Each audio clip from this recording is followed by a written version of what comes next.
Et les mêmes puissances mondiales, justement, ont tout fait pour faciliter la création d'une élite complexée, d'une élite corrompue et d'une élite aliénée. Parce qu'il faut dire les choses d'intention, les acteurs principaux viennent de tous d'un système éducatif colonial. Donc, quelque part, dans leur complexe éléments, ils sont tous, il faut le dire, aliénés, corrompus et complexés. Et ils pensent tous que le Congo est une boutique de puissance mondiale. C'est malheureusement une réalité actuelle. Nous avons des dirigeants politiques qui pensent que le Congo appartient en réalité à l'Occident. Raison pour laquelle, lorsqu'ils arrivent aux affaires, qu'est-ce qu'ils font? Ils vont pour gérer les affaires courantes. Ils ne sont pas là pour taper sur une vision de grandeur. Il n'y a pas un plan réel de restructuration, de refondation de l'État. Et d'ailleurs, vous allez le constater, à chaque fois qu'il y a un problème, ils vont tous prendre le communiqué pour demander de l'aide à la communauté internationale. Parce que, justement, sous les boutiques, les suivotos, il faut repérer un peu le boutique. Et dans leur logique de fonctionnement, et d'ailleurs, l'histoire me rappelle, récemment en 2017, lorsqu'Hélène Kodjo est venue d'appeler pour faire la facilitation du dialogue, lorsqu'il a rencontré les opposants politiques. Les opposants politiques ont été Hélène Kodjo. Monsieur Hélène Kodjo fait attention, le Congo et les jardins des États-Unis. Donc, quelque part, au niveau des acteurs politiques congolais, le Congo appartient à l'Occident. Le Congo est une politique de l'Occident qu'il faut nécessairement protéger et ne pas justement reformer. C'est la raison pour laquelle depuis 60, on ne fait que vivre cette réalité, non? Et il y avait quand même un acteur en 1960 qui voulait aller à contre-courant, partir sur le combat. Mais finalement, il a été assassiné parce que justement, en face de lui, il y avait des acteurs politiques, des élites politiques complexées, aliénées et corrompues. Et malheureusement, qu'au pays ne fait que subir cette situation depuis 1925. Donc, il y a d'abord l'enjeu global, où les puissances mondiales le considèrent comme une boutique des minerais stratégiques qu'il faut gérer. Et puis, il y a l'enjeu local, où nos propres élites pensent que le Congo est une boutique des puissances mondiales. Et donc, quelque part, ils sont incarcérés dans leur cerveau qu'il faut nécessairement se référer à l'Occident pour trouver des solutions. Et l'objectif de la conférence, c'est de poser la question du pourquoi. De régler la maladie qui incarcère nos élites politiques pour que la nouvelle génération puisse justement trouver son propre chemin. Et ça sert d'ailleurs le type de notre pensée politique. Nous, le gardien de la souveraineté, nous avons compris que nos élites souffrent d'un manque d'identité nationale et d'un manque de volonté de puissance. Nos élites et nos accords politiques sont complexés, aliénés et corrompus parce que véritablement, ils ne maîtrisent pas l'identité nationale. Ils ne maîtrisent pas l'identité humaine. Parce que lorsque vous ne maîtrisez pas votre propre identité et que vous êtes face à l'autre qui maîtrise son identité, facilement vous faites dominer. Lorsqu'un peuple n'est pas enraciné dans sa culture, dans son identité, ce peuple ne peut pas coopérer avec l'autre dans une logique de collaboration. Parce que quelque part, nous avons subi ce qu'on appelle l'occidentalisation de l'océan. Et c'est vraiment l'identité, parce qu'il faut d'abord comprendre l'identité, c'est quoi l'identité? Donc c'est là qu'on permet justement de bien comprendre les ordres actuels. L'identité, c'est la connaissance de qui vous étiez, et qui vous êtes, et de qui vous devez être.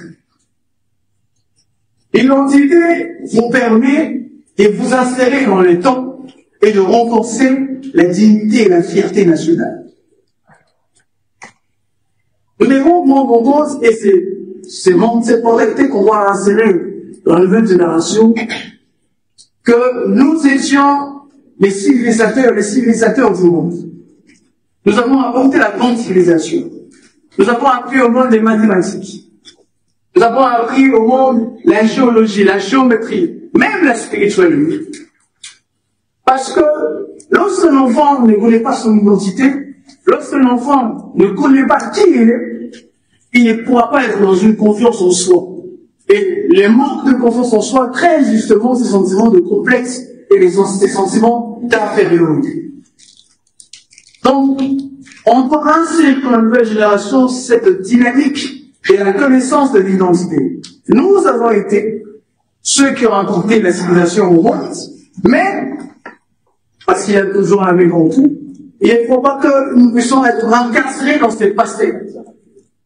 Parce que, on dit toujours que les passés est un déshonneur lorsque les présents est dans le faux. On ne peut pas simplement être incarcéré dans l'étude pharaonique. Tu vois d'ailleurs certains faire des danses pharaoniques en disant que nous devons revenir à l'empire politique. Mais on doit utiliser plutôt cette grande civilisation pour créer ces sentiments de fierté et de fierté dans notre peuple. Et si on ne connaît pas ce que nous cessions à l'époque, nous ne pourrons pas utiliser les problèmes actuels. Je ne veux pas ici m'étendre longuement sur cette bisbille politicienne qui oppose l'ancien régime à l'actuel régime. Parce que le peuple sait qu'en réalité, ce n'est qu'un conflit d'intérêts qui n'a rien à voir avec l'intérêt général du peuple. Dans un état normal, où l'élite politique réfléchit avec une vision de grandeur, où l'élite politique élève le débat, un ancien chef de l'État et un chef de l'État en fonction ne se comportent pas comme des simples politiciens. Un ancien chef de l'État et un chef de l'État en fonction ne tombent pas dans la bassesse de la politique politicienne. Ils sont appelés à faire de la métapolitique.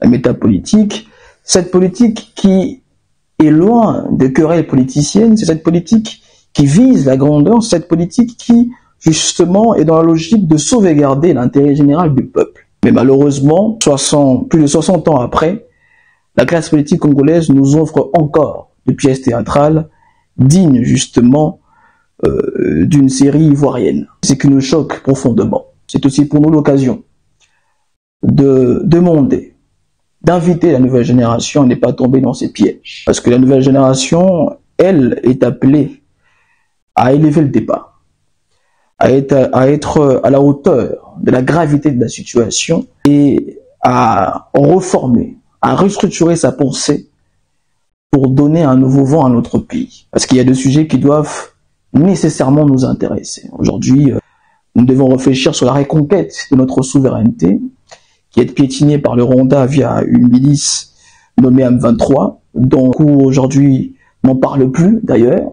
Il faut dire les choses telles qu'elles sont. Ce qui nous intéresse, c'est la reconquête de nos ressources minières, d'accord, qui sont aujourd'hui en quelque sorte bradées. Ce qui nous intéresse aujourd'hui, c'est la volonté de puissance qu'on doit donner à notre nation pour mettre un terme à toutes les convoitises internationales. Ce sont des débats qui doivent intéresser la population. Et cette bisbille politicienne, pour terminer, traduit une seule chose. Elle traduit simplement la défaillance de l'élite politique congolaise actuelle. Et nous, on doit justement s'inscrire dans la lignée de ceux qui pensent qu'on doit mener la politique avec une conscience historique, avec une vision de grandeur, avec dignité, et surtout, comme l'indique d'ailleurs les gardiens de la souveraineté congolaise, avec une volonté de puissance. C'est le plus important. Merci. Salut et bienvenue sur ma chaîne afro.feelingmedia. Car ici nous parlons d'actualité et d'éveil panafricain. Merci de nous soutenir avec un gros pouce bleu. Et surtout, abonnez-vous et activez la cloche de notification pour ne rien manquer. Que Dieu vous bénisse abondamment.